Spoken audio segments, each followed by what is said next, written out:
Bonjour Anne Romanoff. Bonjour. Merci d'accepter d'être la lumière de Femmes au pluriel.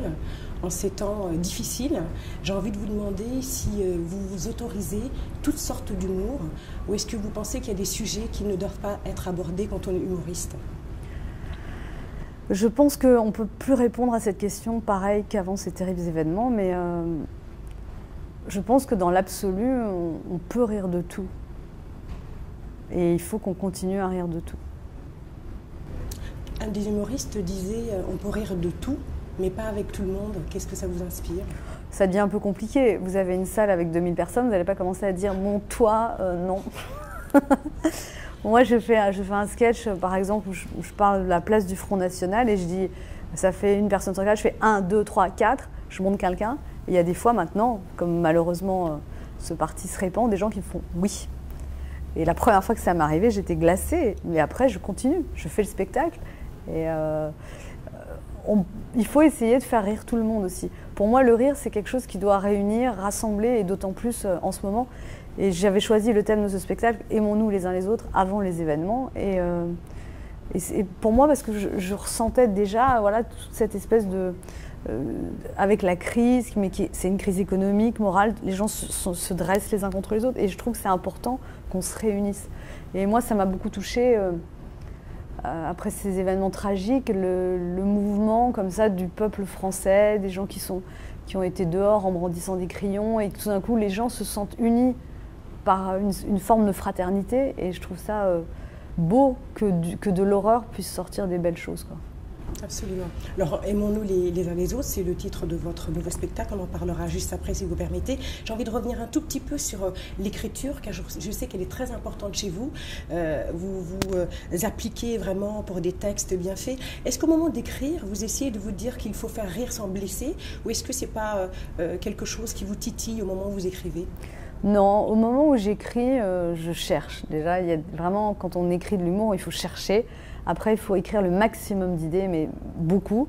Et après, le troisième travail est de condenser ce qu'on a fait et de resserrer pour arriver à une efficacité comique. Et après, quand j'ai fait tout ça, je teste sur scène le sketch, j'enregistre, je regarde où les gens rigolent et j'enlève tout ce qui fait pas rire.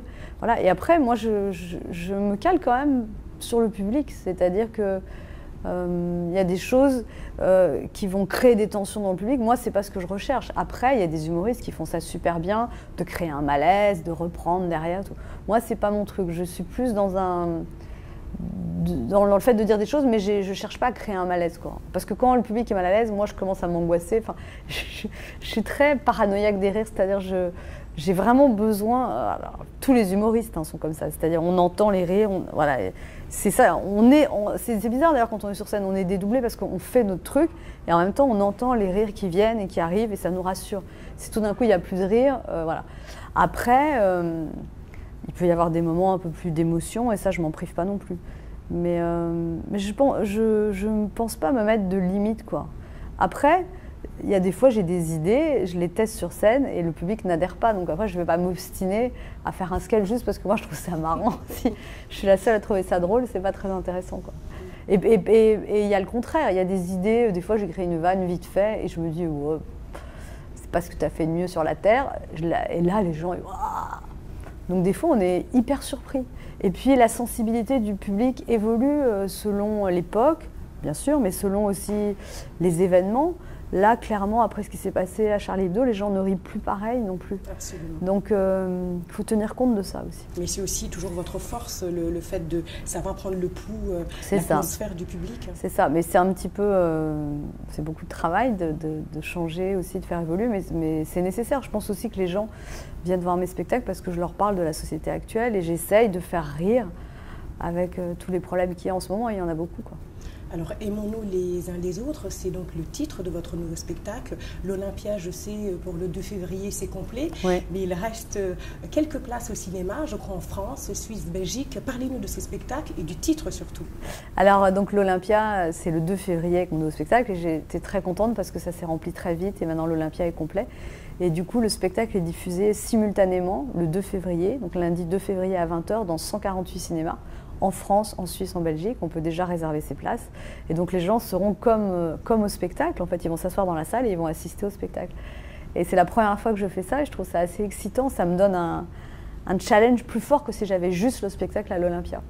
Et donc après, je partirai en tournée en France et après, je reprendrai le spectacle à l'Alhambra, à Paris, pour 100 représentations. Et donc, concernant le titre, parce que vous me demandez, aimons-nous les uns les autres. Alors, vous savez que Jésus a dit « aimez-vous les uns les autres ». Au début, je voulais l'appeler comme ça. Et mon mari me fait « mais t'es pas Jésus ». J'ai fait « ouais, c'est vrai ». Mais c'était en fait pour moi un titre clin d'œil et ironique par rapport à la dureté de l'époque, où je trouve que vraiment les gens se dressent les uns contre les autres, les jeunes contre les vieux, les fonctionnaires contre le privé, la gauche contre la droite. Il y a quand même énormément, et je parle même pas des tensions communautaires, donc il y a quand même beaucoup de violence dans les tensions. Et j'avais envie, moi, alors c'est un spectacle qui parle d'amour, après je suis pas cuit les petits oiseaux, hein. Je pense être assez lucide, mais du coup j'ai essayé de faire tourner tous les sketchs du spectacle, pas tous mais presque, autour de ce thème-là. Donc l'humanité. En fait. Oui, l'humanité, la fraternité, et je termine le spectacle sur la difficulté justement de s'aimer. J'arrive sur scène et je dis aimez-vous les uns les autres, c'est bien gentil, mais et j'explique pourquoi c'est difficile, que c'est difficile d'aimer les gens qu'on ne connaît pas, c'est aussi difficile d'aimer les gens qu'on connaît, parce qu'une fois qu'on les connaît, on leur trouve plein de défauts, c'est difficile d'aimer ses amis, voilà, donc même de s'aimer soi-même parfois. Absolument, je dis il faut commencer par s'aimer soi-même, j'ai dit vous monsieur vous aimez, alors le mec il fait oui, je dis pourtant...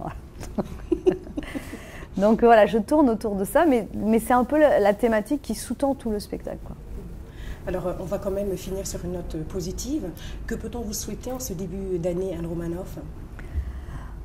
J'aimerais bien, l'Olympia est plein, donc non, j'aimerais bien qu'il y ait du monde dans les cinémas le 2 février à 20h. Voilà. Et vous pouvez réserver sur patelife.fr. Voilà, c'est ce que j'avais. Et je vous souhaite une bonne année 2015, malgré la merde dans laquelle on est. Voilà. Plus spécifiquement, j'aurais aimé un petit mot pour les femmes du monde. Vous savez que Femmes au pluriel est regardée à travers le monde, aussi bien en Inde, en Asie, en Afrique, qu'ailleurs en Europe. Un clin d'œil à l'endroit tout particulièrement des femmes du monde qui vous admirent. Pour les femmes du monde, je voudrais vous dire, levez la tête, restez debout, ne vous laissez pas faire. Je trouve qu'il y a encore beaucoup de choses à faire pour la condition des femmes. Alors, il y a certains pays, on le sait, mais je trouve que même en France, il y a tellement à faire. Je veux dire, même moi, dans mon métier, en étant reconnue, j'ai souvent l'impression qu'il faut que je me batte plus qu'un homme. Parce que quand on est une femme, il faut se battre, quoi. Donc, relevez la tête. Et aimons-nous les uns les autres. Aimons-nous les uns les autres. Merci, ce sera le mot de la fin.